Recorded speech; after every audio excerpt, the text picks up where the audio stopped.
Hello, and welcome to Orange County Celebrates Entrepreneurship. My name is Barry Lieberman, and I'm your host. In this session, we're talking about the growth phase of an organization. In particular, we will talk about the experience and leadership it takes to scale a product and venture. Our guest today is Michael Cerda.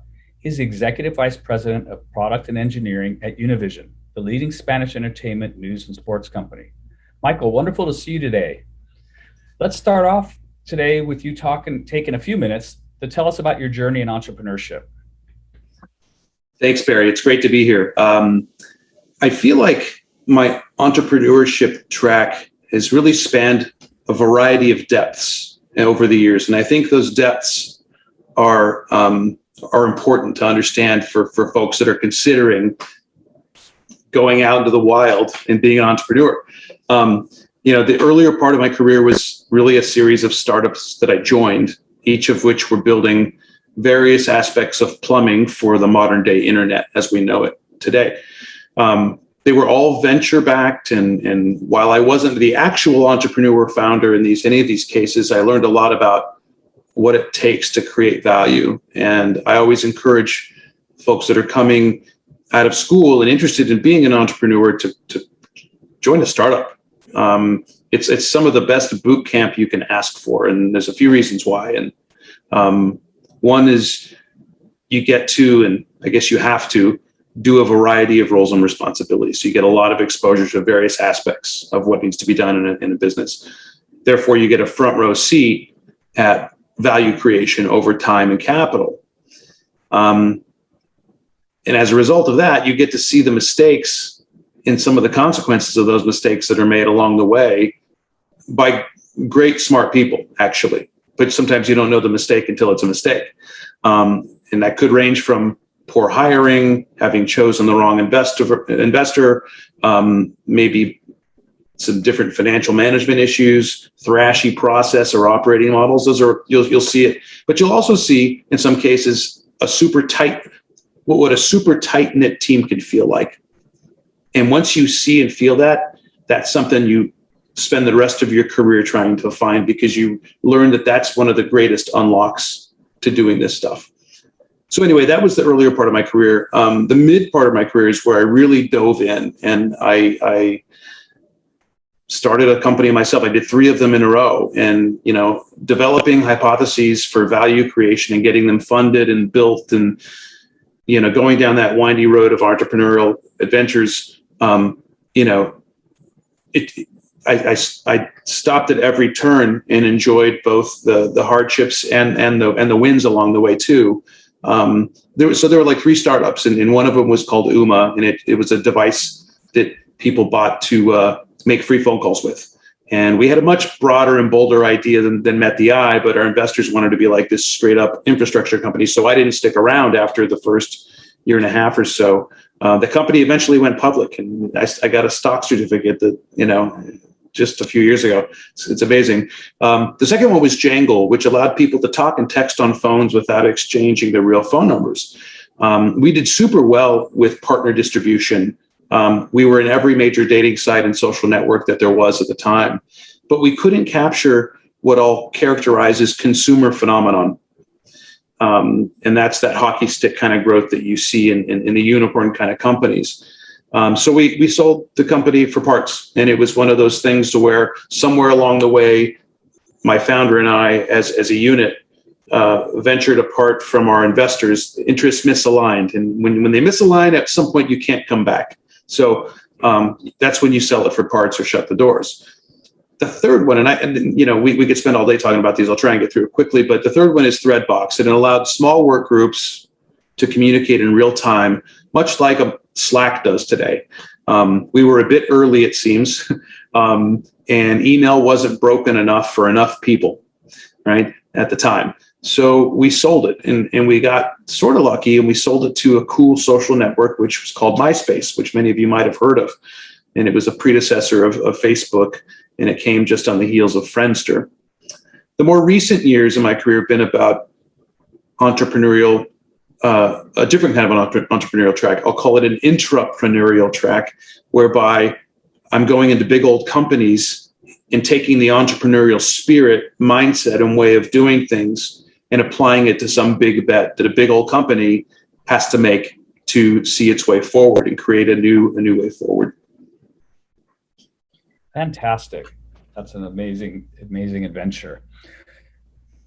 While doing so, you've helped some major name brand organizations develop and scale new products and services. Can you please describe some of the changes that are required when a company is scaling a product versus development and launch? Yeah. Look, big companies, companies that are well established often have this idea that once you launch something, you're done and you've achieved it. Then you go into what they call BAU.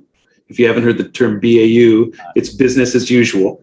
And that couldn't be any more incorrect. Launch is really more of a new beginning. You have to focus on product market fit.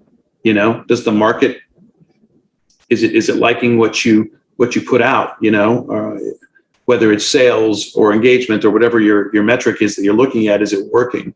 Do you have stability in performance? You're essentially trying to validate your bet or your hypothesis, but you can only do that by measuring your success by using key performance indicators. So, but then once you're validated and you know what north looks like, then it's time to scale.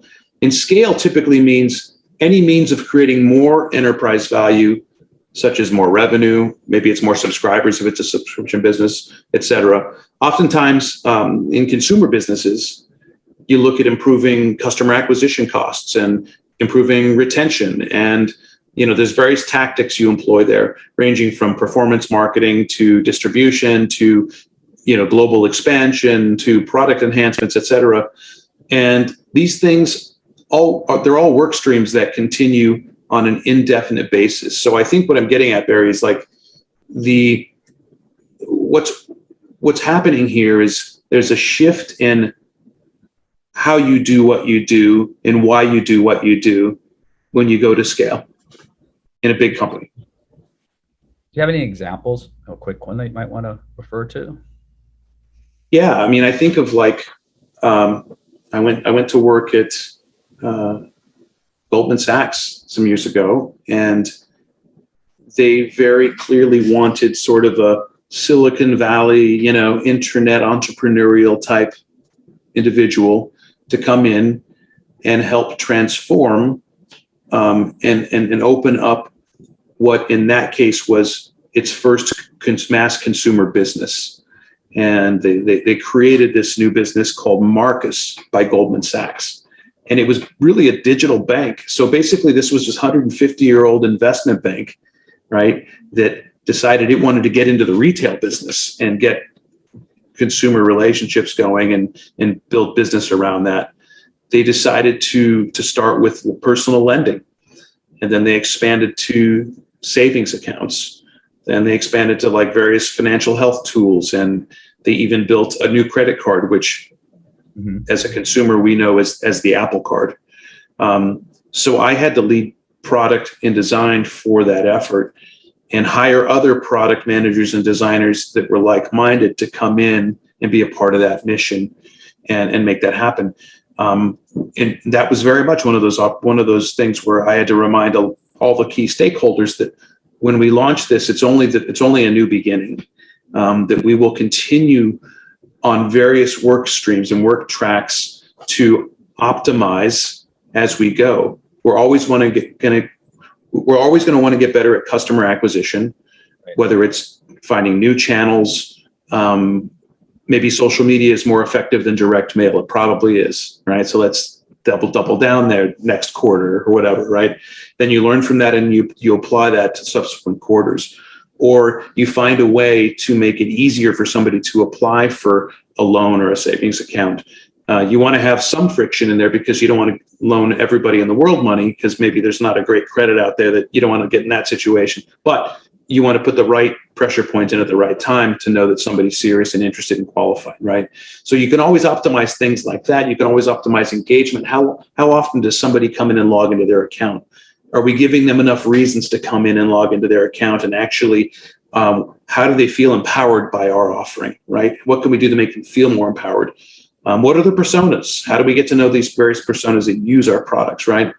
So that was a great example of that. And now it's a fully fledged, digital business, with people that are natively digital, if you will, operating it. Fantastic. Through each of these, what changes in culture and leadership, and you've mentioned a little bit of that so far, were needed to facilitate those changes? That's an awesome question. I think culture, in terms of changes, it needs to open up. Companies need to become more transparent with their teams, the people doing the work, and leverage those teams to start working more bottoms up than top down. Oftentimes there's a top down prescribed, we want you to do X, Y, and Z, go execute it, deliver it. What they need to do is work from the bottom up and have the people that are closest to the action propose and recommend what it is we should do next to get to the next level in value creation. Mindsets need to evolve for that to happen. Working smarter than harder needs to happen. You need to work with modern day tools. I mentioned Slack earlier, Figma for designers. I mean, people need to be able to work with modern day tools. And, in my example of Goldman Sachs at the time, there wasn't even a Macintosh in the building, right? So we had to get Macintoshes, computers that had tools and could work and could communicate to another on a network, right? This is basic stuff, it sounds like, but right. It's real. And I think organizational models need to evolve and be less business line driven, like from a GM of this business or a GM of that business, to more cross-functional. And I think I mentioned Goldman Sachs. I'll give you another example. I worked at Facebook, and Facebook is a massively scaled company, as everybody knows. But I launched. I'm sure many of you have gone live or seen people go live on their phones to Facebook and the Facebook Live. That was worked on by like a team of 5 or 6 people in my organization. They just had an idea, a hypothesis, and we empowered them to unleash that to specific celebrities that were on the platform. They started going live, and then when they started going live, everybody else wanted to go live. So Mark came back from the holiday break that next year and said he declared the live lockdown. If you weren't working on live, now you were. And that's a very short story of why we can all go live on Facebook today. The team was empowered, and it was a product manager, a designer, a tech lead engineer, and in that case, it was a couple of developers and a couple of engineers. Of course, it became about 500 of them after that working on this. But for those first 5 to really get this going and sort of prove the hypothesis out, that's the way great things happen quickly and scale. That's amazing. That's amazing. I remember once we were talking, just a few more minutes, so maybe we can do this quick. We were talking once, and you were talking about how at Disney, with Disney Plus, the growth happened so quickly that there was some major changes that kind of caught up with it. And so that's kind of an interesting case of where sometimes growth and scale has a different effect. Can you do a quick comment about that? Yeah, I think, look, it's no mystery. I think it's been well covered in the press that Disney Plus scaled very, very quickly. It beat every expectation that there was ever set from the onset. I think, and if memory serves, I think we were targeting like something like 24 million subscribers by year 4 or something. So that's wrong, but it's by order of magnitude correct. And in I think less than 2 years we surpassed 100 million. That's real. And so what happens is, and guess what? There was also a pandemic that got going partway through that, which I'm sure helped that, but it also put pressure on the rest of the business. If you could think of the Walt Disney Company, there's like the parks, there's the the cruises, there's the hotels, right? All these other things that go along with it. It's not just streaming, it's all these other things. And it's not just Disneyland, right? It's like all this stuff. And when you couldn't go anywhere, all of a sudden that stuff froze. And meanwhile, Disney Plus is thriving, and it's, bringing entertainment to households every day. But what happens there is, you're in a position to like, okay, how do we get more out of this? How do you get more juice out of the squeeze here while we're in this position? And so you find yourself maybe accelerating, whether you go to more international countries, whether you get more aggressive about some of your offerings, like the Disney bundle in that case, or in the case of Disney Plus in Europe, we added a brand called Star, which was more general audience entertainment, not the family stuff. It was like kind of what we know as Hulu in the US. We put it in the Disney Plus app in Europe. So that was a decision that was made along the way to drive more retention and frankly growth and expand that audience. So those are the kinds of decisions you make. And what happens is when you make those decisions, there's always trade-offs. There's always other decisions that you can't make. I'm sure everybody that's used Disney Plus, if they looked closely, could probably tell that not much has changed in terms of how it works in a long time. And look, we were lucky. It worked out the gates for the most part, right? It was pretty solid. But, as a product guy, like there's tons of stuff I would like to change. And the way you evolve things along the way, the way you evolve how things work is you test into them, right? You put something out as a test to a limited audience. This is what Netflix has mastered, by the way. They've iterated their way to where they are today, to where when you or I or anybody watching turns on Netflix, it's pretty likely to find something for us to watch. Seldom are we going into the search function and searching for something, right? And there's always that series that you never knew anything about that finds you. And that's by no mistake and no accident. That's very, that's got a lot of intention behind it. And so, different companies have different paths they can take. And this was the one we took on Disney Plus. Fantastic. That's so interesting and so relevant to what we all are living in and through today. So to wrap up, 3 quick tips in a minute or less that you wish to leave our audience with. Yeah. Number one, and I kind of mentioned this earlier, but you got to do a startup at least once. And it's important to work at a big company at least once to know how they work, and to learn more about yourself. So I'll group those into one. That'll be one. Okay. A startup and a big company.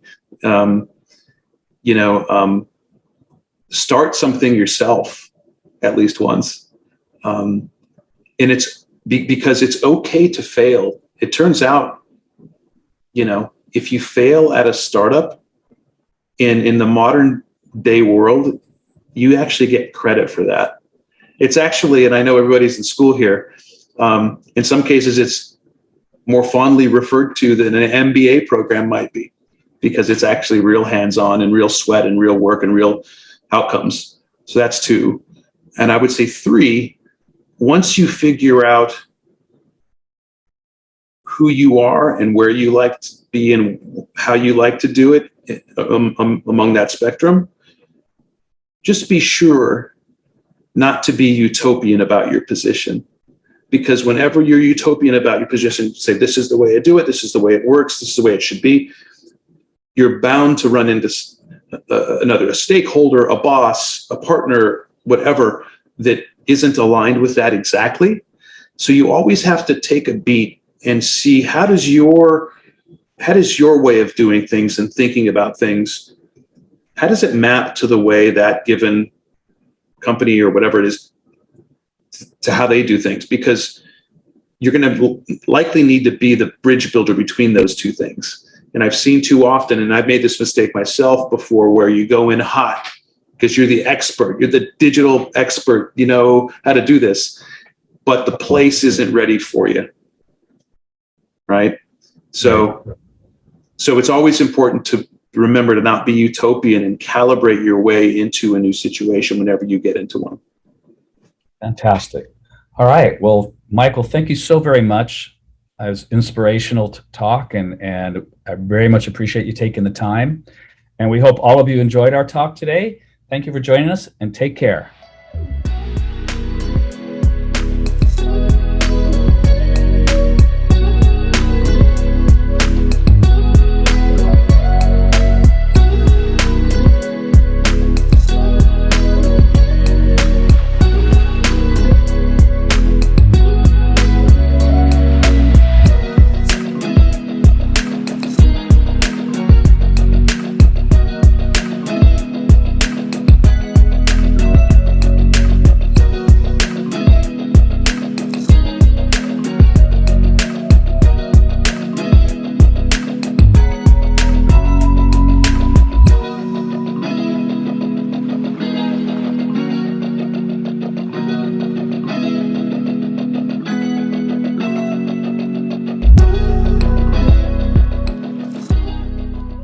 And welcome to Orange County Celebrates Entrepreneurship.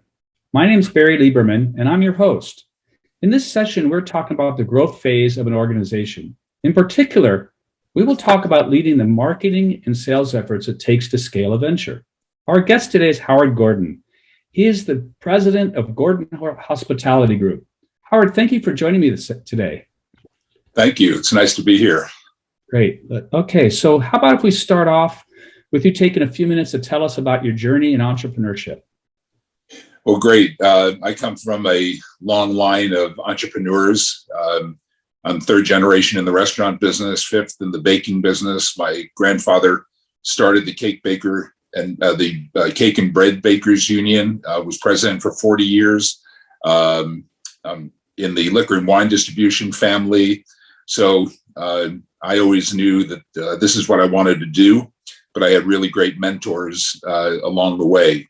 And through that journey, started a coffee and tea company, which led me to a friend of mine who started a little company at the time called the Cheesecake Factory.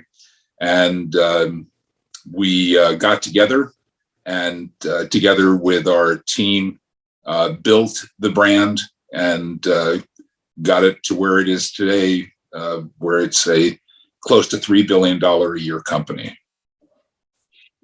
What have you been doing since? Well, what I did was I decided to move on and utilize my experience to start Gordon Hospitality Group, working with friends only, all by referral, to help them get better at what they were doing in all facets. And so doing project management, doing a lot of helping successful restaurateurs scale and grow their restaurant concepts nationally and internationally, and working with amazing groups like Everything Food and other companies to further help in the health and wellness that I'm very passionate about right now. Fantastic. That's amazing. Health and wellness is an amazing area. It is. And then, I know you and I are both passionate about that, and food is medicine. So you helped scale Cheesecake Factory from a few stores to nationwide. Can you describe for me the changes in the marketing efforts and sales efforts and also the team to facilitate that growth? Oh, for sure. It was quite a ride. I came on board when we had 5 restaurants. We had already gone public in 1992. And so things started to move ahead very quickly. A lot of people thought that Cheesecake Factory was a dessert restaurant and not a real restaurant. And so up until about the 20th restaurant,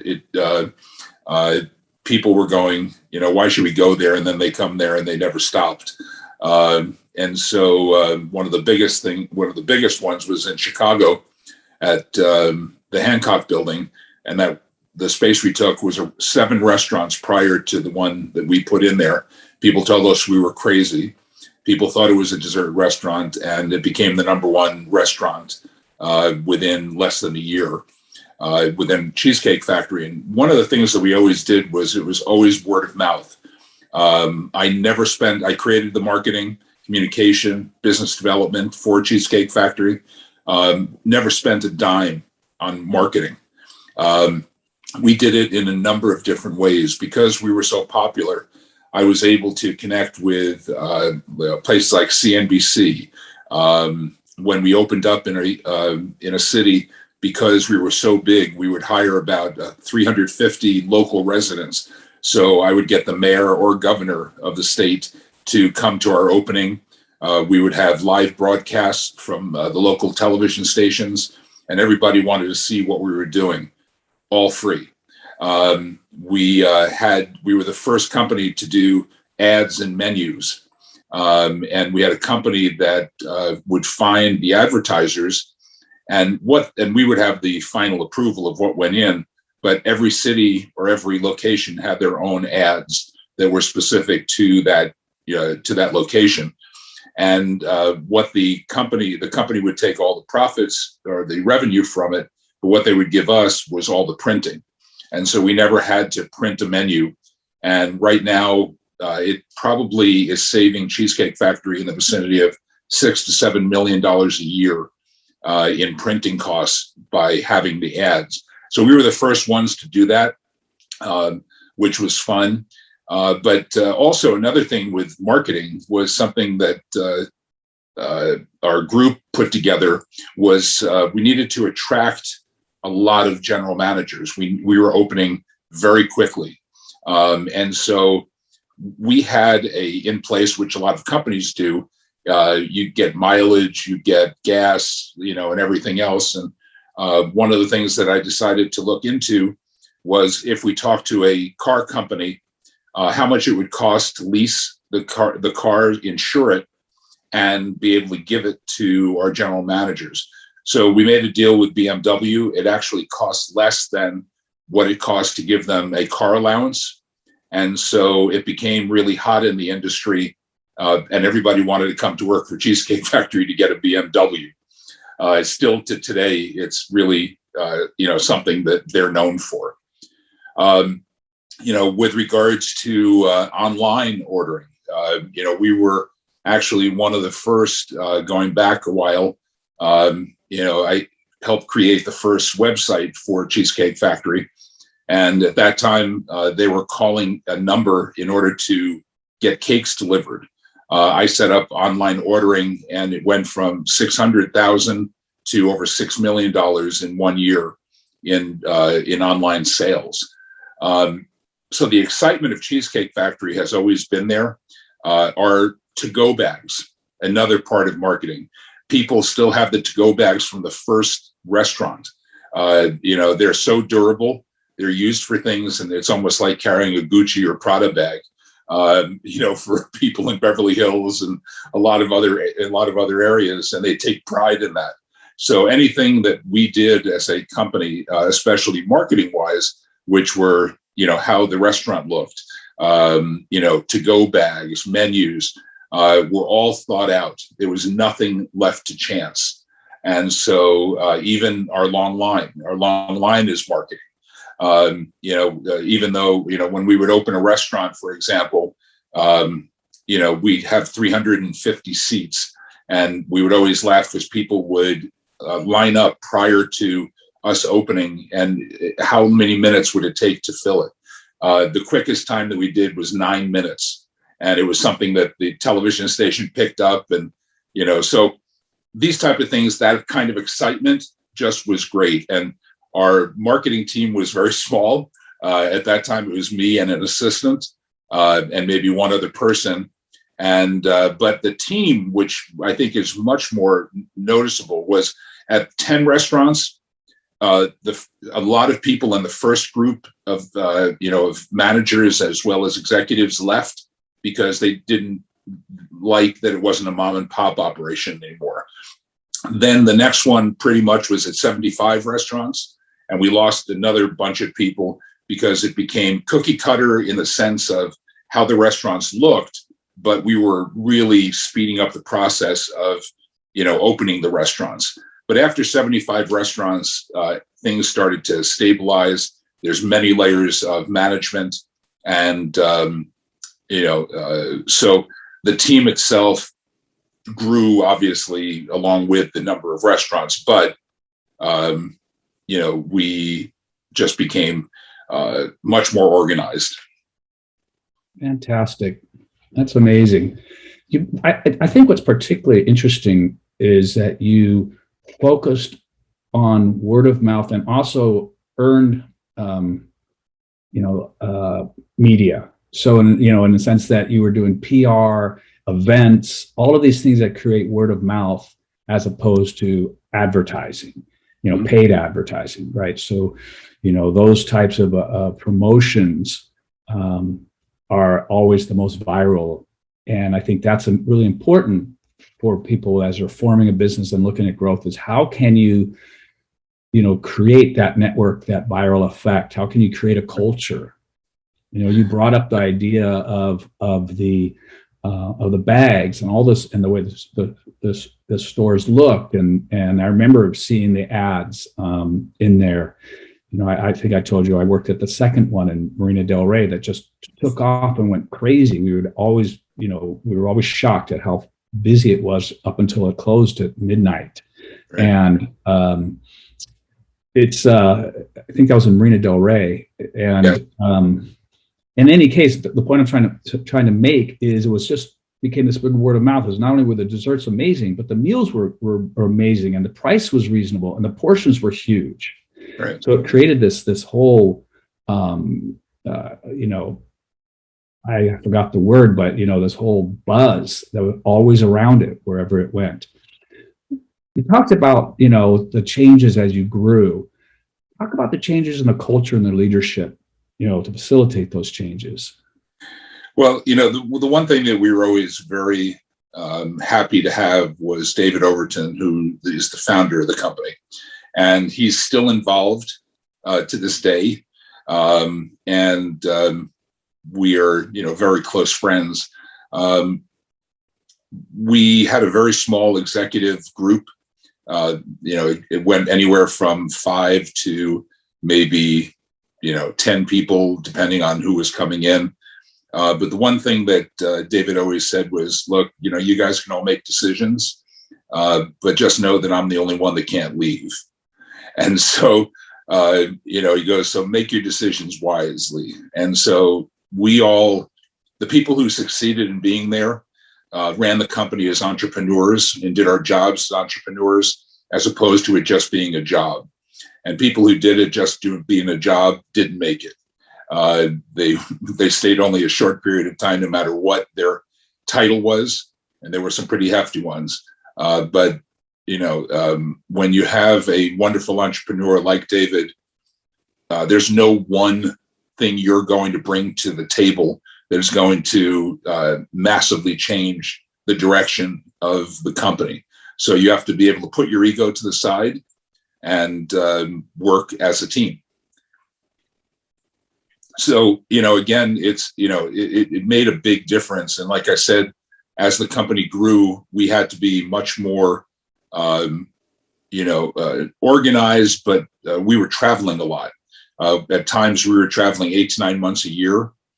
We opened up 20 restaurants a year for 5 years, which was the largest increase ever, that they'll ever do. And that took a long, long time, to just get everything set. But what that did for us was it continued the culture of the company, which was really, it's always been about family. And the restaurants were created really for women and children. Men, would come because that's part of their job, to be with the family and or share in the payment of with their wives in the payment of the bill, whatever. But if you could if you look at the soft tones in colors in the restaurant, there's no bad seat in the restaurant. The service is, what people need in order to have the experience that they want, or the experience that we wanted to give, which was what they wanted, and had them continue to come back. But really, again, all of these things were well thought out. And we kept working on it. And, they talk about the thing, if it's not broken, break it, and, continue to go. We would do that all the time. We did that with food. We would do menu tastings at 2:00 and 5:00 every day, Monday through Friday, if we were in town, because there were 2 menu changes a year where anywhere between 15 to 20 items of the 350 item menu would come off based on not sale to put this on. And so we had to continually be tasting. We did food trips to different cities, different countries. And then in the midst of all that too, we created a couple of concepts, Grand Lux Cafe and something for Disney we did. And so, we were quite busy every day. That's right. That's right. Grand Lux Cafe was in Las Vegas. And then that was the first one. Yes. I remember. That's fantastic. Okay. All right. So we're getting short on time. So to wrap up, what are 3 quick tips you wish to leave our audience with when it comes to the growth phase of a venture, especially related to marketing and sales? Well, I think you have to be passionate, with whatever you're doing. Have it not be a job. Have it be something that you are totally behind 110%. And make sure you have the support behind you in order to do that. Another is if you're working for a company, and I'll give Cheesecake as the example, it was a once in a lifetime opportunity for me and for anybody that was in this industry. If you have the opportunity to do that and work for somebody and get paid and learn, do it. And, a lot of times when you're with a company like that, you get calls all the time to have you jump ship and go to another, company. And I would just say, hold off until you know that you have learned and done everything that you could possibly do before you go. The grass is not greener on the other side most of the time. Yeah, it's just different grass. Yeah, and a lot of times, I saw people do it. They left Cheesecake Factory, went and did that, and they ended up going job to job to job. So, be careful, but learn everything that you can possibly do. The other thing is that, I know COVID has kind of stopped that, but they're getting back to it, which is, participating in seminars in person or in shows. I just did one in Dallas, and get to see people again, start to shake hands, get to meet some of the people when you see them in the brochure. Everybody's approachable.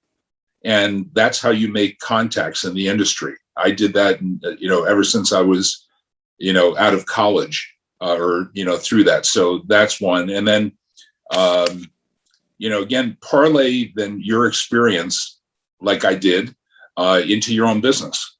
How can you use what you've done to further that industry or related industries with your contacts and your ability to be open to learn new things? And that's what you have to be able to do every day. You will never learn everything. And so the best is to connect with great people, great companies that are focused. And I've done that. Fantastic. Well, wonderful, Howard. I really appreciate you taking the time with us today. I've enjoyed our talk and your story, and I hope, and our audience, I know, will benefit greatly. I think the last pieces you talked about, networking and getting out there. Yes. Both of us are in the stage where we're, our network is our value, and it's a lot of fun. You meet new people all the time, and the passion, that's the incredible part. And then that just continues, and the learning. You don't know what you don't know is such a great philosophy, right? Everybody you meet is somebody you can learn from. So thank you so much for joining us today, and take care. Thank you very much, Barry.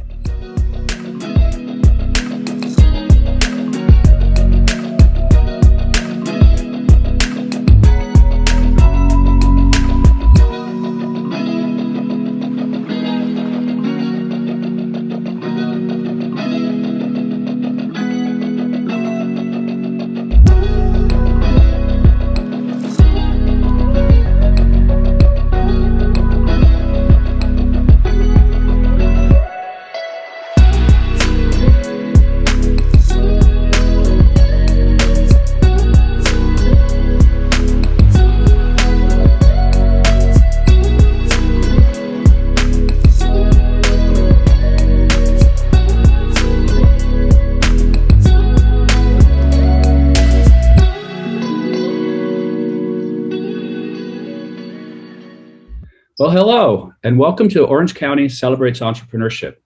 My name is Barry Lieberman, and I'm your host today. In this session, we're talking about the growth phase of an organization. In particular, we'll talk about the experience and leadership it takes to scale a new venture. Our guest today is Simon Arkell. He is the president and co-founder of Deep Lens AI. Simon, thank you for joining me. Hey, Barry, thanks a lot for having me. Appreciate it. It's really great. Can we start off with you taking a few minutes to tell me about your journey in entrepreneurship?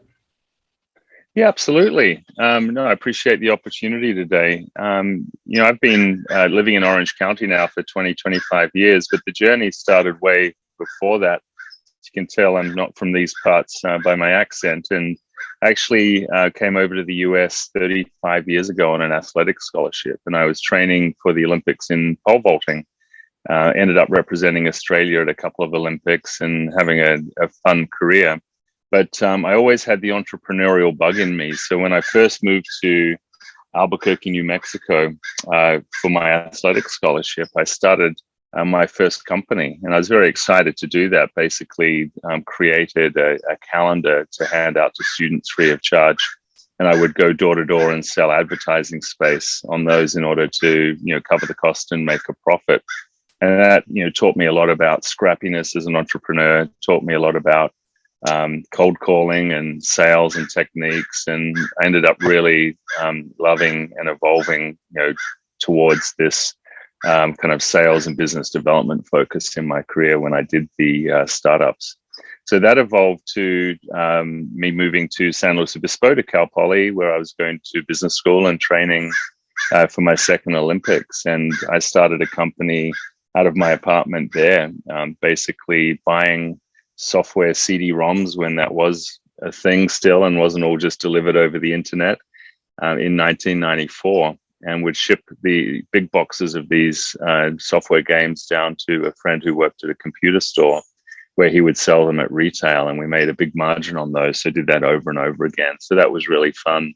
And while I was going to school and training and doing that business, I also interned at a telco called Call America in San Luis Obispo, which has since been acquired and doesn't exist, although the people are still there and do. And I wrote a thesis for my MBA, which had me starting a telco in Australia when I moved back, which I needed to do to qualify for the Olympics anyway. So after writing that business plan, I found some partners in Adelaide in South Australia, my hometown, and started a telco without any experience in telco, except that one internship. And we basically sold discounted phone service to businesses in Adelaide, which is a city of about 1 million people. So that was a fantastic experience too. But I really started to get into enterprise software, which became the theme for my career when I moved back to California, and in Newport Beach, started a company as a spin out of a systems integrator where I was working called Versify. So we raised $7 million from venture capital in the good old days of the dot-com boom. We grew it to about 60 people, and that was just a fabulous experience. We sold the business in the end for $47 million, and we sold it to a company in Europe, which was, a company that had raised a ton of money. They themselves hit a brick wall, and I ended up buying the old company back for pennies on the dollar, which was a really fun experience. But during that process, I really got to understand and learn that there was this breed of human called venture capitalists. And I wondered why they were driving such nice cars and looking so tanned and relaxed and wearing nice clothes. So I jumped into an opportunity to join an investment bank and really learn the venture capital way of doing business, what it was all about, what made them tick, the language, etc. And I really learned how to speak the language of venture capital. And that led me to starting 7 companies in enterprise software over the years. They've raised over $100 million in venture capital. And my current company, Deep Lens, I started with 2 co-founders, and we've developed software and AI in the cloud that is deployed into cancer hospitals. We're in 176 of them now, and we connect to all of the data, the molecular data, the electronic medical records, and we help match cancer patients to clinical trials. And then we help the pharmaceutical companies get their clinical trials in more quickly so they can become commercially available drugs. And that's been a fantastic business that's just growing like a weed right now. That's amazing. That's an amazing journey. Fantastic. I'm glad to hear Deep Lens is doing so well. Thanks. That's fantastic. And, you mentioned you've done 7 companies, well, plus the other ones earlier, and you've scaled a few of those. Mm-hmm. Can you describe the changes in leadership it takes when a company goes from pre-revenue to having found product market fit and is now driving revenue and growth? Yeah, good question. It's a really interesting one because as a company evolves from just an idea on a napkin, a business plan, a thought, you need a special type of creativity in order to come up with that idea, but more importantly, to execute on it and turn it into something, to put it in existence, as they say. And that is known as 0 to 1. There's a great book by Peter Thiel, who was an early investor in Facebook, and he was a PayPal exec and founder. And I found a quote that I wanted to share with you, Barry, and it's from that book. Basically, goes as follows: doing what someone else already knows how to do takes the world from 1 to N, adding more of something familiar. But when you do something new, you go from 0 to 1. So the next Bill Gates will not build an operating system. The next Page and Brin won't make a search engine. And I guess you could say that the next Elon Musk will not build an electric car because it's already been done. But tomorrow's champions will not win by competing ruthlessly in today's marketplace. They'll escape competition altogether because their business will be unique. And I really like that quote because it's really, really hard to put a business together that requires, or attracts great people, investors, co-founders, executives, etc. And what you want to do is build your product or service offering and find product market fit. So another great book called Finding Happiness, I believe it's called, by Tony Hsieh, and it talks about the story of Zappos and their near-death experiences along the way. But early on, they just put a website up. They found what it needed to look like and offer in order to take orders. But when someone placed an order, there was no back end to it. They would run down to the shoe store and find the shoes and ship them off to the customer. Just that early iteration is what really helped them find product market fit. And so I would say that the skill sets, starting a company from just an idea to actually putting it into existence is one thing. That doesn't necessarily mean you're going to be good at the rest of the 0 to 1, which is putting the company together to find product market fit. But after you have, and the phone starts ringing off the hook, you've raised a ton of venture capital or other investment, or you're generating revenue, to actually get it to scale requires a completely different skill set altogether. And I've found that finding people who have run larger companies and organizations, and they need project management or process and operations, and love that, by the way, are really good people to find at that point. But if you find them too early, they're completely out of sorts and very uncomfortable in a startup environment. So I think it's really a lot about the people in order to grow a business successfully and not go too soon or too late. And it's interesting you said that. I had that experience as well, that when I was growing a company and we found product market fit, early on, I brought in people from larger companies, and it really caused a lot of havoc and slowed things down. And later on, when we were starting to grow, I started to realize how important it was to bring people in at the right time. And I think that's part of the challenge of leadership, is hiring the right people at the right time. You can get great people at the wrong time, and it can cause all kinds of challenges. And I think it's amazing that you've been able to do that, because I think that's the key, is the right people at the right time. Well, I only know this because I've done it the wrong way as well. So that's part of it. It's not failure; it's just lessons learned. But I've, without naming names, I've been running a company, bringing in a rock star head of sales, and marketing who came from a very large company. I've done this twice, in fact, and it was just too early stage. Product market fit wasn't truly found yet. There was nothing really to scale, and the skill set at these very large companies that are selling widgets that are in a very mature market. Those are skill sets around managing Salesforce.com and your team and selling the widget that has already found product market fit. But no thought goes into, gee, I wonder if we changed this feature or message this differently, if that will now get someone to lean in and want to buy it. They never have to do that at a large company. They're just already obviously scaling what already works. And it's very, very different. When you look at that, and you're talking about very, very different, how would you explain it? What's the experience? What are the types of things they have to do that are different when you're scaling versus that early part? So when you're in that growth phase.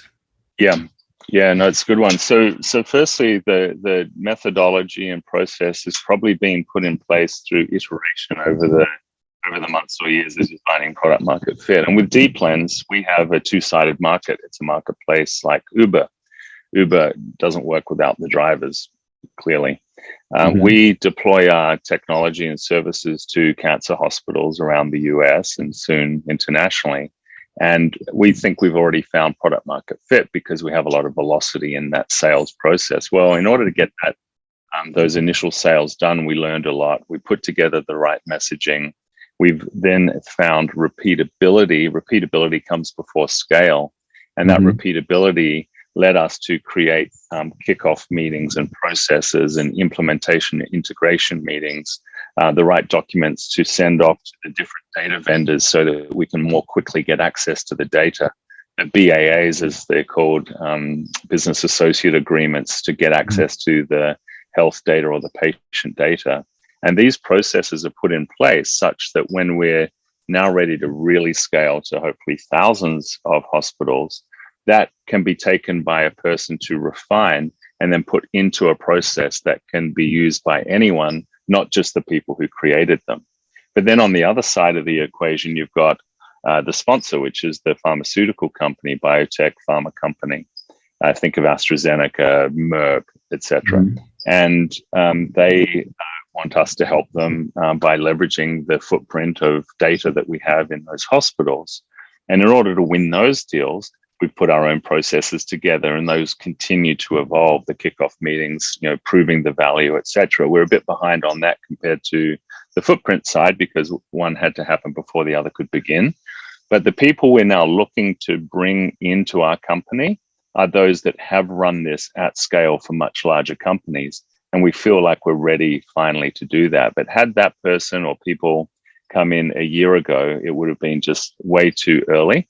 So they have to have finalized a process and proven that they can run and scale a process, or even run it at scale, if you will. And I think that's so much of that transition is to, it becomes processes, systems, and people, and just that repeatability and that takes those people that are really good at maintaining and improving those processes, but working them as opposed to creating them or figuring out what are the right processes. I think that's hugely important. And it comes down to, obviously, motivation is a big thing. People do what they like doing, and you have to find people who really love that stuff. I am the worst at that because I know that most people could do all of that stuff as well, or probably way better than me. But my superpower, I know what it is. I go and I focus on that. And that's like the ideation. That's the early biz dev or developing partnerships that can lead to revenue opportunities in the future, or M&A, capital raising, all of that sort of stuff. And so I stick within my swim lanes. But when I realize that the company that my partners and I have built is ready for the next step, and we don't have those skill sets internally, that's when we flick the switch and we go out and find those people. And we're doing that right now, to be honest. Good. Congratulations. It's wonderful to hear. Thanks. And hear the story. So we're getting close on time. So just to wrap up, what are 3 quick tips that you would like to leave the audience with today? Yeah, good one. I was thinking through this one, and I think I've covered a couple of them already, but always be thinking creatively. If you've already got an idea, that's fantastic. Keep iterating on it. Keep working on that. But if you haven't quite gotten there, you love entrepreneurship, this is what you want to do, just look around you in the industry that you like. You don't even know, just look around, and always look for things that have too much friction.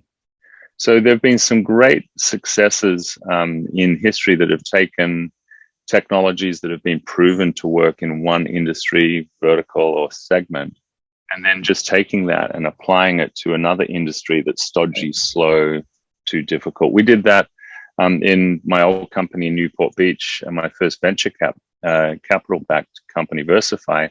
It was a web content management company, and back then, building websites and maintaining them was all done with HTML and hand coding, and it was brutally hard. And we came up with, and mainly my co-founder, who was the CTO, he came up with a way to make this point and click where you could literally double click on a Word document, upload it, pick a template, and that would become a web page, and doing that at scale for Entrepreneur magazine for 50,000 pages, which was unheard of back then. Wow. And so we found an opportunity that just required, or a segment that just was too difficult, but we knew that there would be a big and large and ever-growing addressable market for it. So always look around and look for things that can be done differently. Another one is understanding your core strengths and passions as an individual and your own personal brand. And a lot has been written about that, and creating and owning your own brand and continuing to evolve it. But once you understand who you are, what you do, and your passions most importantly, because that passion is what will take you through the next 30 years of your career, not just going where the money is, which you should never do, because the money will follow. And so, are you the idea person? Are you the Steve Jobs, if you know the Apple story, or are you the Wozniak? Wozniak needed a Steve Jobs. Steve Jobs needed a Wozniak. And, or are you that person that really just prides yourself in herding those wild kittens and putting process in place and going and managing something as part of a larger team? And you can still be in a startup company. You just may not be the person that comes up with the idea and gets it off the ground and gets initial investors. But that's fine, because you could be the first 20 or 40 of the next Google and do extremely well and still get the startup fix that you may need. And then the last one is just always taking action. Whether that's coming up with an idea, just go register the domain name. I mean, spend the $10 on GoDaddy and just register the domain name. Build a slide deck and start to put your thoughts into reality. And imagine you were pitching this to Uncle Jim, who might give you $50,000 to get it off the ground. But by putting things into existence, meaning speak the opportunity, tell people about it, tell people what you're trying to do, other people just inherently will try and help you. And by speaking about your opportunity and your idea, you'll find that it actually can be put into existence because other people are subconsciously helping you because they know that's what you want to do. And so that could start out as a side hustle, where you're just doing this on the side while you're at school or you're in your day job. But keep moving it forward, even if it's bit by bit. It doesn't have to be every day, but just always keep it alive, speak about it. And then eventually you'll either kill it quickly and move on to the next thing, or it'll find its way into existence. And so action is the big thing, I think. Well, thank you, Simon. That was wonderful. I really enjoyed our talk today.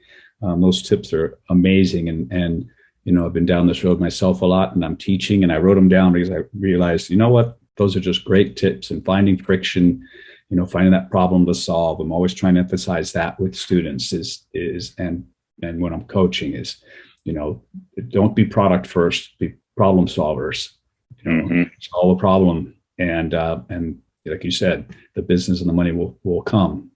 So thank you again. I appreciate your time today. Thanks a lot, Barry. Appreciate the time. You're welcome.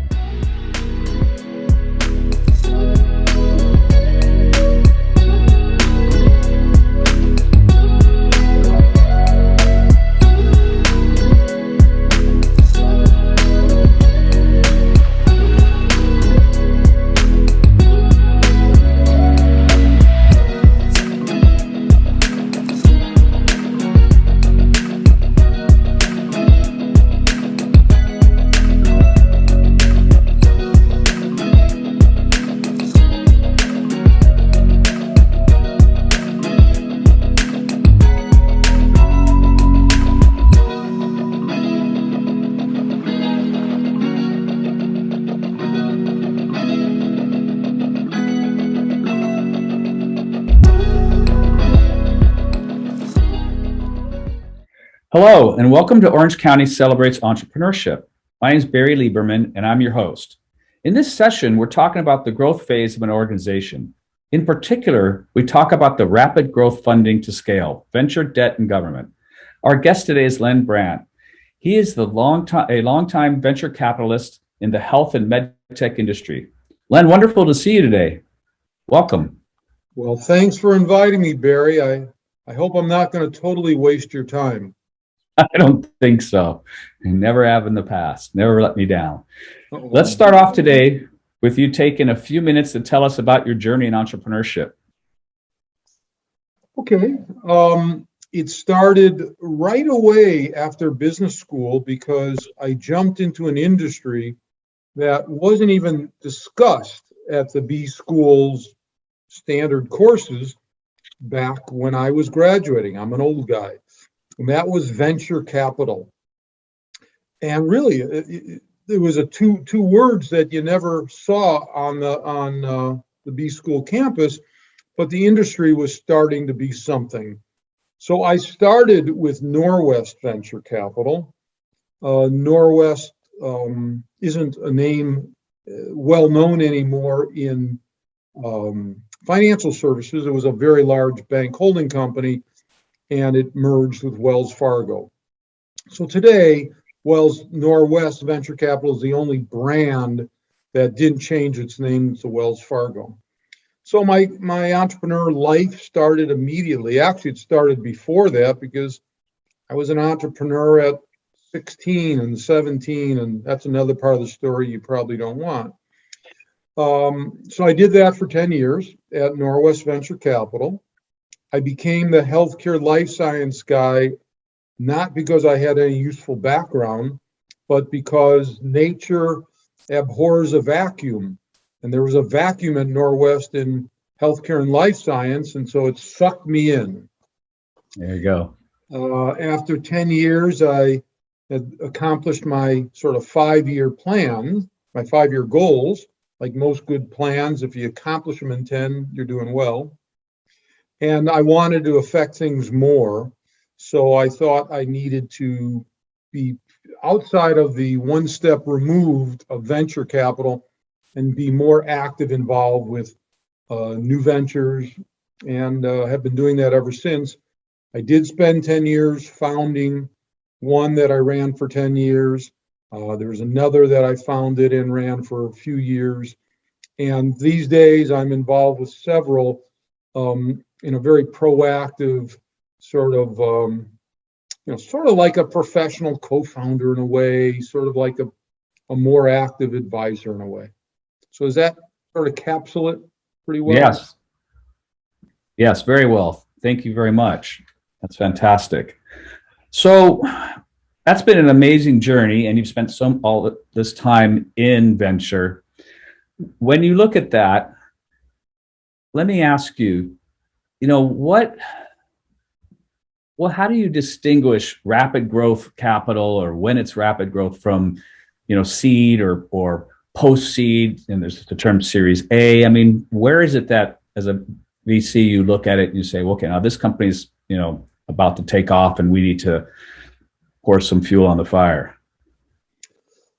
Okay, well, that's an interesting question because the term growth capital itself, I probably am going to, as you think about later rounds, maybe use a little different term that will allow us to bridge the difference between software and consumer ventures and more regulated industry ventures such as medical device, drug, and biological.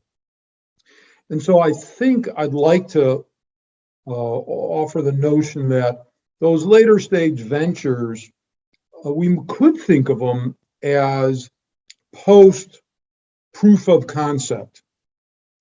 And whether that's a medical proof of concept, such as you did a pilot study in a device and you had a good result, or you did a phase 1B or phase 2 study in a drug, or you've gone to market with a minimum viable product and you're about to enhance it, somewhere in there, that risk of Can I make this? And if I do, will anybody care? Have I proven conceptually this is a business opportunity that does work?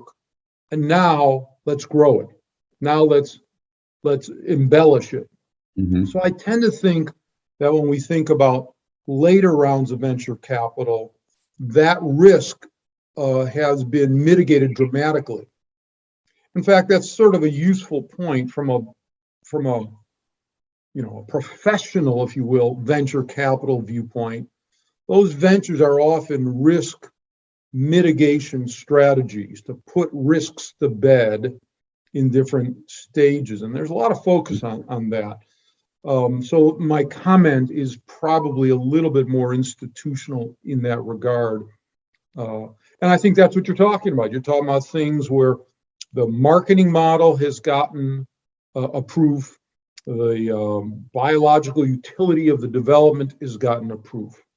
So that might be sort of the line of demarcation for me.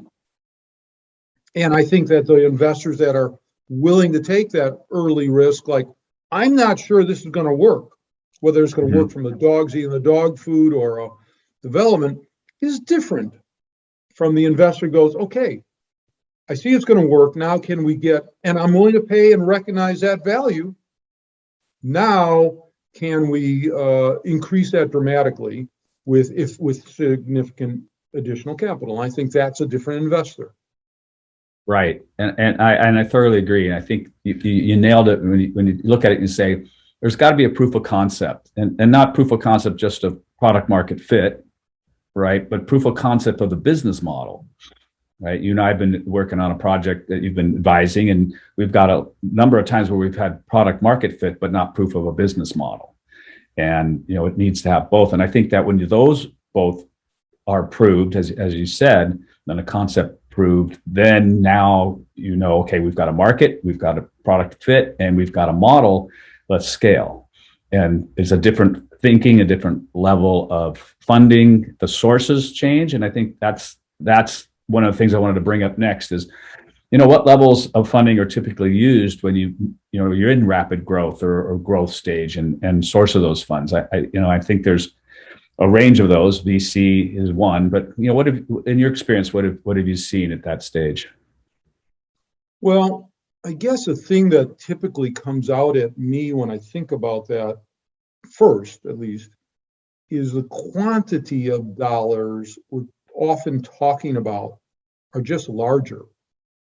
Now we're at a stage, let's say we've got not just a product that is well liked, but in that stages, the management has demonstrated an ROI model where they can invest in let's say it's a consumer marketing, online marketing execution where they can show that they can invest $1 and get more than $1 of profit back. Mm-hmm. Oftentimes at these stages, as these companies are out there, they find out they're not the only ones pursuing at least the broad vision of this opportunity. And in the early days, as we're getting to a field more about than I know, Barry, is the marketing and establishing the initial market share is oftentimes less expensive to get the customer the first time than to get the customer to switch from whatever they've started. Mm-hmm. So there is a bit of a land grab that can be going on.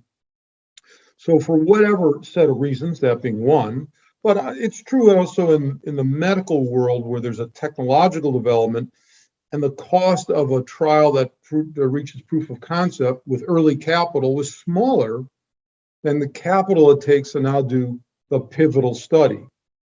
That's larger. And if it's a pharmaceutical, that pivotal study, which we would call phase 3, is very large because we're not just proving efficacy, we're looking for safety. We need a big number of patients in that. So these are larger dollars. It'd be my first characteristic. Mm-hmm. As such, often, not exclusively, but often, we are now into more professional investor capital. The angel capital source typically isn't large enough. There are definitely exceptions. But at the professional investor source, then other issues start to take rise.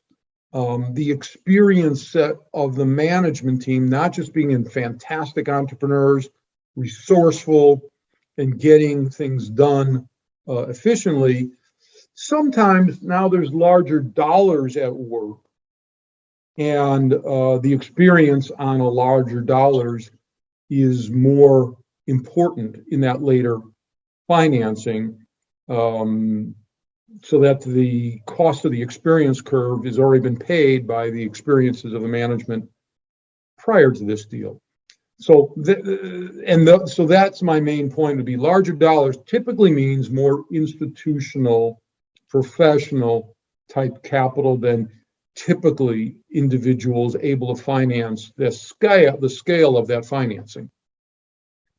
Yes, and then that's what I think is so critical is it's when you get to these level of rapid growth, it's not just a change in the type of financing and the type of investor, but it's a change in the type of management that investor is going to invest in. They got to feel comfortable that that team can go from entrepreneur startup, get it going, to scaling, systems, processes, and people to really roll this thing out and grow it. And that, as you know, that sometimes is different. So you'll get that combination. And then there's the expertise around, well, how do you mix the difference between equity and debt financing and all that fun stuff that, requires sometimes a different level of expertise. Well, and even in the leaderships on the financing side, often at this point now, because the quantity of dollars, and as you said, oftentimes a mix of dollars, there may be a venture lease involved, for example, or there may be even on a venture, a small amount of debt that certain aggressive lenders will be interested in with a foundation of equity capital. So there's a little bit more mix involved. And so the job of financing can be a little bit more sophisticated as well. And oftentimes these companies get their first reasonably experienced chief financial officer, who is more than a chief accounting officer. Right. They actually are in the finance side as well as the accounting side.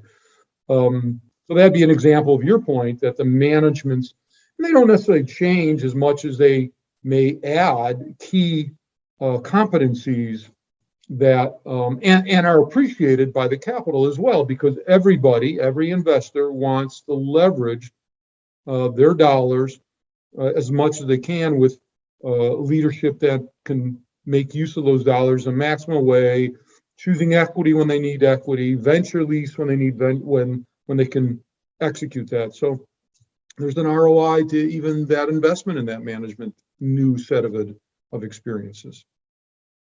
Certainly in your world on the distribution side, it's very much a valuable learning curve if it's already been, which is no longer about product now, it's about marketing and distribution more. That learning curve now on marketing and distribution, when already learned, can be leveraging, and smart money understands that. Scaling, your marketing and sales, as you know, is challenging, or even typically ends up being more challenging to the success of the company than scaling the product or service itself and roll out. And so much of that, everything has to be repeatable, and the sales processes have to be, repeatable, and your distribution channels smooth, and your customer care becomes extremely important as you scale. And so it's an interesting, dynamic and fun to explore. So to kind of wrap up, go ahead. Well, what I was going to say on that point is what, I've been in it for a while. It is really interesting to me just how sophisticated managements and investors expect managements to be in the quantification of their marketing model. Mhm. This is, I mean, many, many years ago, it wasn't like that. It's quite a modeling world for scale. The other side of it is outside of the software businesses, it's also interesting how sophisticated the supply chain management has become, the management of redundancies. And now, we're in an economy right now which is, struggling with certain issues there, so it's even Right. more relevant. But it is interesting how sophisticated this type of growth capital really expects the leadership to be in really modeling well their business. And if they do a great job, it's so impressive and appreciated. That's right. That's my notion. Yes. Well, and it is so important that the scaling is, well, I mean, the whole process of the change, that when you're scaling, there's so many, the risks change and accelerate the timing, as you mentioned before, market timing, right? Are you getting out there ahead of the competition? Were you able to leapfrog, right? Now you got to maintain that and can capitalize on that, so you can get into that early majority or late majority buyers, so that you're at the top of the curve and everybody else is trying to catch up. There's plenty of examples out there. Yeah, and it's interesting, if you are sitting in a board meeting in that stage of capital, where maybe that monthly or quarterly financials were being reviewed, it's interesting how much of the discussion isn't necessarily on the P&L of that period. Right. It's on the almost the dashboard of data points against the model that people were working under, and seeing if it held, if it validated, or needs to be adjusted, or needs to be addressed, because certain elements, are popping out at you now that are more concerning than you will see in the P&L, if that's all you talk about. So the board meetings are, from my limited experience, pretty sophisticated. Mm-hmm. And it's all about, if you do it right, you really can see the value proposition dramatically earlier than you might really see it on a pure P&L basis. Absolutely. And the quality of the investor and the resources they bring to bear, as opposed to just a capital.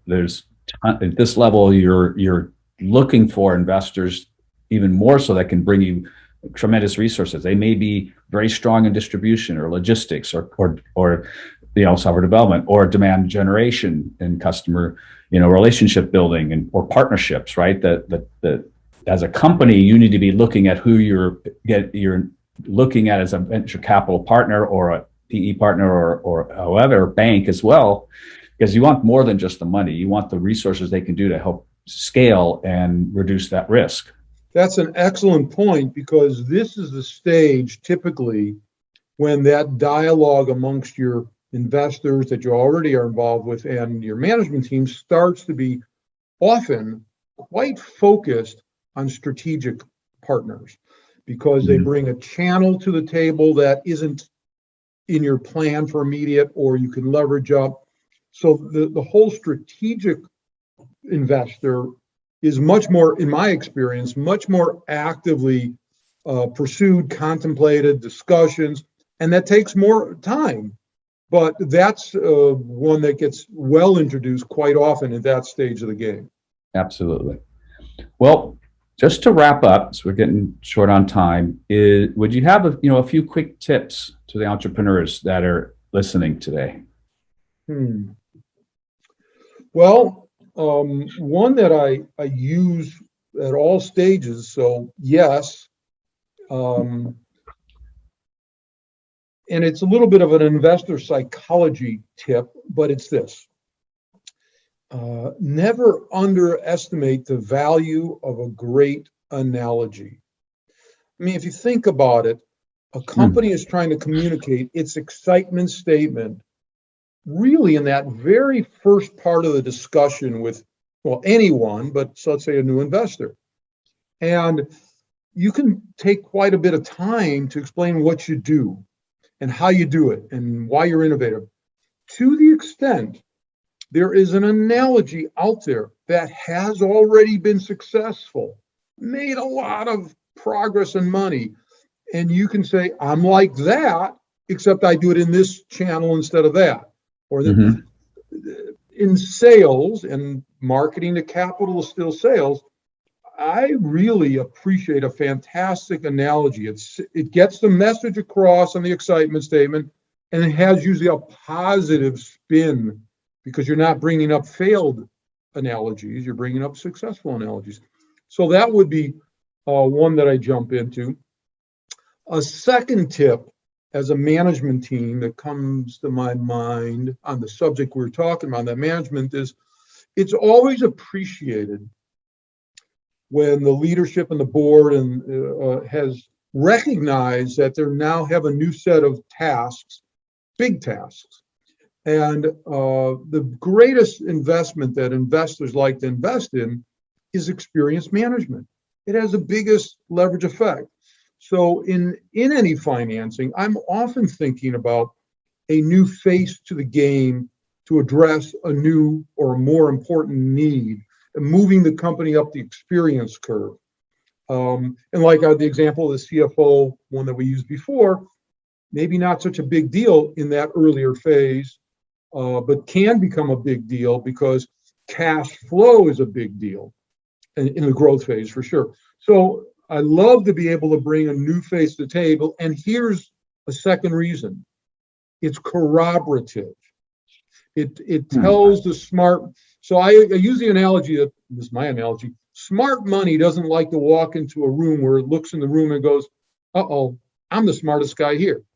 Right. They want to be the least experienced, dumbest guy here. So that's one thing.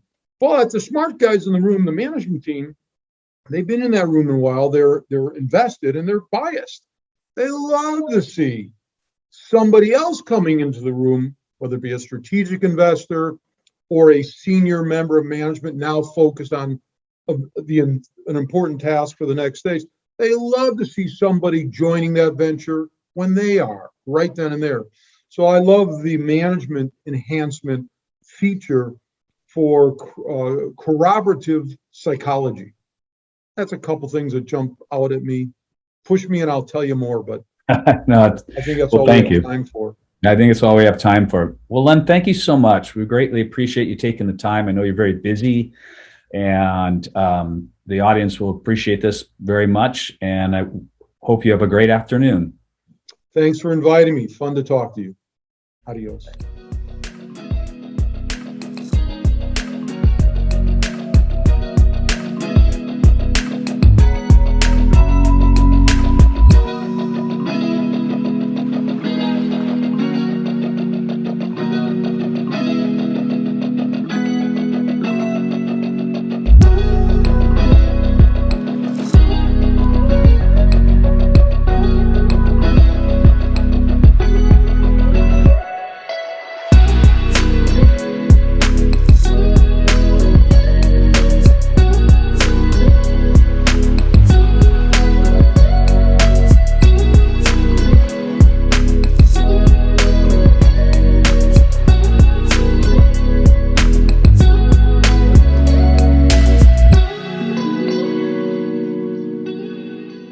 Orange County celebrates entrepreneurship. My name is Barry Lieberman, and I'm your host. In this session,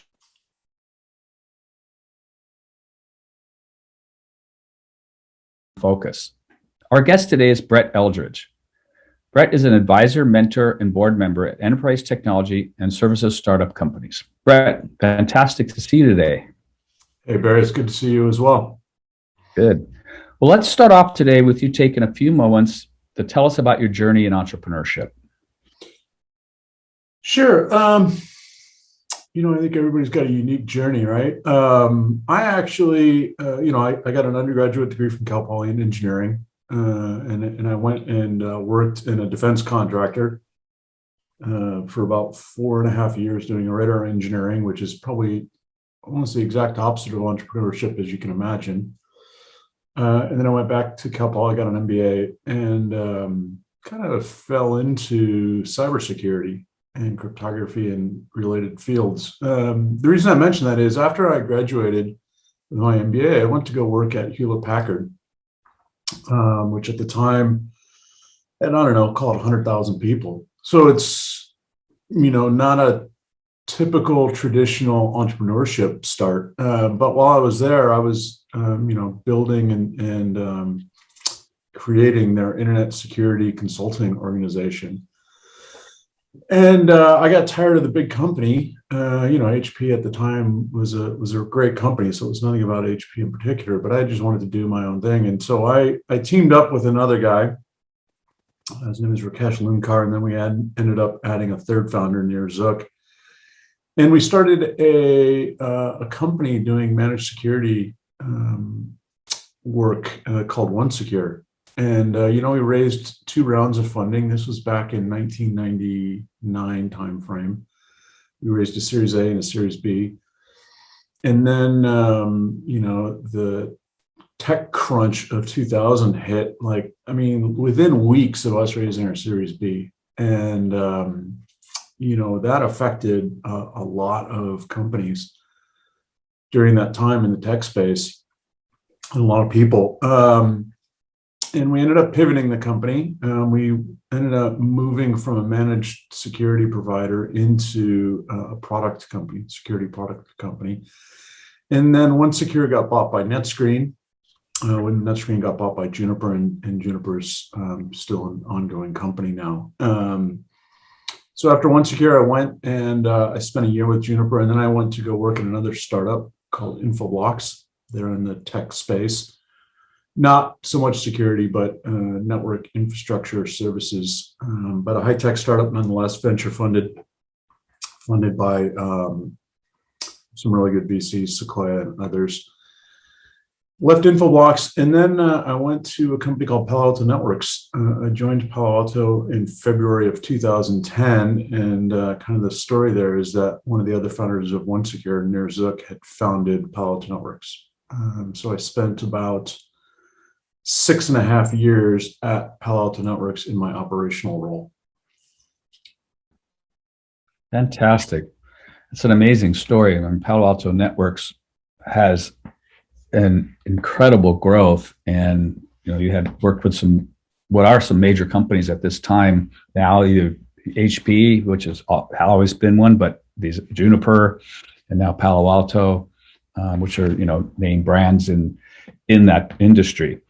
During that time, you played an integral role in the growth of Palo Alto Networks, and and Palo Alto Networks has experienced some amazing rapid growth. Tell us about the strategies the executive team embraced to generate that growth. Yeah, it's a really good question. So first, I'll just, quantify growth. When I arrived at Palo Alto Networks, like I said, in February of 2010. The company that fiscal year, that was 6 months through the fiscal year, but that year, I think we did 42 million in bookings. The year I left my operational job was, like I said, 6.5 years later, and I think we had somewhere between 2 and 2.5 billion in bookings. So we'd gone from 42 million to 2.5 billion in, call it, 6.5 years or 6 years. I think there's only 2 other enterprise technology companies that have grown that fast, and that's NetApp and Cisco. I think those are the only other ones. Mm-hmm. Again, in the enterprise technology space, not thinking about companies like Facebook and others in consumer. So we grew really fast. When I arrived there was about 150 people in the company. 6 years later, there was 5,000. My team had about 12 people on it the day I joined, and when I left my job, it was a little over 800. So, it was, and obviously the entire company grew really fast. Our CEO at the time, Mark McLaughlin, I remember he said something to me and to the leadership team one time that really made a lot of sense. He said, growth is hard. It's just hard to grow a company. But growing at velocity, which is what we did, is even harder. It's a unique challenge to grow quickly because you have big competitors, right?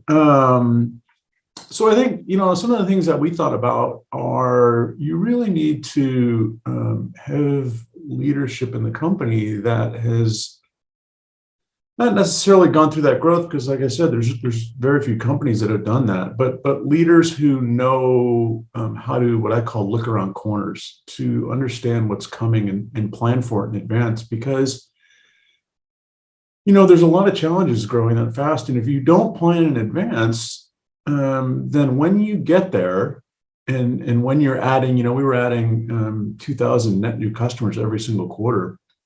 If you don't have the infrastructure to support that growth in all parts of the company, that could be financial back-end systems, it could be, my area of the company was support and services, so case management systems and processes and procedures. If you don't have those things in place, it will inherently limit your growth. And our view on that was we didn't want to be the people limiting our growth, because that is, within our purview to make sure that doesn't happen. And one of the unique things I think about Palo Alto Networks is the executive team was in place. Pretty much the entire executive team was in place for that, for at least 5 years of my tenure there. And when that happens, first of all, it's rare to see that happen with such growth. But I think one of the things that really helped us was trust. I trusted our CFO. Our CFO trusted me. I trusted the guy running product management, and he trusted me. And that comes about through time and experience. So I think trust was a big thing. And then, the other thing that we had was we had a very open company and a very transparent company. And we told it like it is. And when we had problems, we told our customers and our employees we have problems. And, we told them what we were doing to fix or resolve those problems. So I think all those things really combined to help us grow quickly. That's amazing. And I love what you said about trust, because if you're going to have collaboration, if you're going to have, the spirit within the company of transparency and openness, and also externally to investors and other stakeholders, there has to be a level of trust, built, especially amongst the executive team, right, and the leadership team. So there's a coherent, clear focus. And, I think that is sometimes an ingredient that's missing sometimes in companies, that there's always some discord or friction maybe between engineering and product development and product marketing, or marketing and things like that. And it's so important to not have that situation when you're moving that quick. You need to be able to just keep focusing on the goals. And speaking of focus, how did you keep the team, the company, and the investors all focused? Because when you're growing that fast, there's a lot of shiny objects that pop up. How did you just keep your eye on the ball? Yeah, it's a good question. I was fortunate to participate in pretty much every board meeting we had. And, part of that is being transparent. It really is. After we became a public company, of course, things get harder even. But, I remember for a couple quarters, we had bad results. And we told our board, we said, look, we have a problem. And we've spent a lot of time analyzing it. And we have a solution for it. But, we're going to have to report bad earnings. And we did. I think it was, I don't know, maybe February of 2013 when that happened, a year or so, or maybe 2 years after we went public. So maybe it was 2014. And the reason I mention this is, one, transparency is key. We told our board beforehand what the problem was. We told them what we were doing about it, and we told them what we're going to tell Wall Street. And everybody got on board. And, I think that's a big thing, because our stock dropped, I think it was in the neighborhood of like 30% the day after our earnings announcement. And, that has a big impact on employees. It has a big impact on your investors. We had public investors, we had VCs, we had all those shareholders, and there's a big impact, right? So going back to focus, It's really easy, as you say, to think about shiny objects, especially when things aren't going good. When it's going good, it's easy, right? I mean, if you're growing quarter on quarter, as we did for most of the time I was there at the company, making decisions like, do we, build a new product or not, are relatively easy. But when you have bad quarters, then everybody starts to question, like, should we do something different? And that's okay to have those discussions and to think about that. But we did stay laser focused. I mean, I remember multiple executive management meetings where we considered expanding our product line and thinking like, okay, do we start doing stuff outside of security, whether it's networking or wireless or any of those other technologies? And we always decided no, because we didn't want to lose focus. And we knew that, yes, there's going to be ups and downs and small things, but we were playing in a very big market. And we had great technology and we trusted in ourselves. And so that's how we stayed focused is, believe in yourself, believe in your product, believe in your team. And, the shiny objects are going to come up. And like I said, I don't personally think there's anything wrong with thinking about those and considering them, but you really do need to stay focused if you're going to grow that fast. Great. I think that is probably a big contributor to the success is, staying focused, not losing sight of things, transparency, providing optimism that like any business, there's cycles and we'll work through the cycles. And this is what we're doing to address it and, gaining input on that. When you are in companies in a growth phase and you've been to a few of them, what are the things that you would say are the watch outs? I mean, what things are those things that stand out and say, hey, you got to watch out for this or that? Yeah, it's a great question. Look, at the end of the day, a company is all about its people. And people talk that talk all the time, but it really is true. I think personally that there's two things that you need to be rabid about. And one of those is culture. Companies and people throw around the culture word a lot. But we used to have this saying, and that is culture are your values in action. It's easy. Like I don't know of a single company where you go to an executive leader in a company and say, hey, does this company have high integrity? Well, of course you're going to say yes. But the question is like, how do you react when a situation arises that questions your integrity, right? That's culture. And things like, earnings announcements and saying publicly like, yes, we have a problem and we know what it is and we're going to address it. And it's going to take us, 2 to 3 quarters to do that. That is integrity, right? Admitting you have an issue and then telling people what the solution is you're working on and then doing it, right? So what I tell companies when you're growing fast is you have to really keep an eye on the culture and you have to maintain that culture. Whatever it is, every company has their own unique culture, right? You have to maintain it. And when you're growing fast, it's easy to not maintain it. And the quickest way to not maintain it is to hire people that don't fit in the culture. So again, it really goes back to people and culture because the people make up the culture, right? The really tricky thing about that is how do you tell in a series of, X number of interviews whether or not somebody fits in that culture, right? Yep. So, a few things on that. One is, we used to have every interviewer ask a culture-related question when they were interviewing candidates, especially leadership candidates, right? And like I said, you can't ask the question of, do you have high integrity? Because nobody's going to say, oh, yeah, my integrity is really bad. I mean, they're just not, right? So you almost have to ask situational questions like, what would you do in a situation where X, Y, or Z happens? And then see how they respond, right? So we really tried to get that right. We really tried to figure out when we hire somebody, will they fit into the culture? And, admittedly, like we made mistakes. And the biggest thing you need to do when you make a mistake like that is to fix it quickly because it'll fester for sure. And everybody else that's trying to embrace the culture and live that culture will see this person that's not. And if you don't fix it, it's a virus and it will invade your system. And so, I think that's probably two of the biggest things that I tell high growth startups to do is focus on the culture and focus on the people. Fantastic. And I think that's the culture is something that I think the leadership has to really take and think about and instill. Like you said, you wanted a trust related culture. You wanted it to be transparent.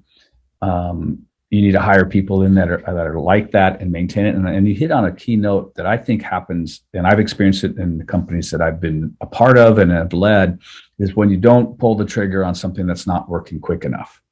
And it sounds mean, it sounds like it's not a great HR thing, but it isn't. It's exactly the opposite. It's no good for somebody who's not a good fit to stay just to stay. It's not helping their career. It's not helping your company. And you're really just creating a negative on a negative, right? And just a no-win. So the faster those things can be determined, the better, and the quicker those decisions. And I just see over and over again where people are afraid to pull that trigger, and it ends up sometimes being the cause of the project or the business failing. Yeah, it's hard, right? Those are hard decisions. You're affecting people's lives. On the other side of that coin, if you do have somebody who doesn't fit in the culture, think about the other, 20, 30, 40, 50, whatever people they come in contact with, how it affects their culture within the company. And so, yeah, it's absolutely critical. And they're all hard decisions. And people sometimes tend to avoid hard decisions, unfortunately. Yeah. Yep. Yes, we do. All right. Well, we've got a few minutes left, and I always try to wrap this up with, the idea of 3 quick tips for entrepreneurs you'd like to leave us with. Yeah. The first we've talked a lot about, but I'll mention it again, and that is focus. It's way too easy to lose focus in a startup because there's a lot of great ideas. If you lose focus, you tend to distract and lose energy because it's hard enough just to come up with a good idea and grow a company. So focus is a big one for me. Okay. The second is failure. I talk a lot about this when I talk to entrepreneurs and mentor students. It's okay to fail. I've had multiple failures in my life in different areas. I think the key there is to learn from your failure and not have it happen again, right? And to fix it quickly. But just realize, that's part of the culture of Silicon Valley is failure is kind of a way of life. And if you're going to start companies and try to do great things and you're trying to grow quick, certain things you're going to fail at. And don't be afraid to admit that and learn from it and move on. And the third thing I think is, find something you're passionate about. Building companies is hard work and it affects your personal life. And if you're not passionate about something, I find that you won't have the energy it really takes to grow a company quick. So make sure whatever you're doing, you really enjoy doing and you're passionate about, because you're going to need every ounce of energy you can get to grow quickly. Excellent. Well, thank you, Brett. I really appreciate that. Focus. It's okay to fail as long as you learn from it and move forward and find something you're passionate about. Fantastic. Well, I really appreciate your time today. I think that our viewers will greatly learn from the comments that you made, and I wish you great success. Thanks, Barry. Really appreciate it.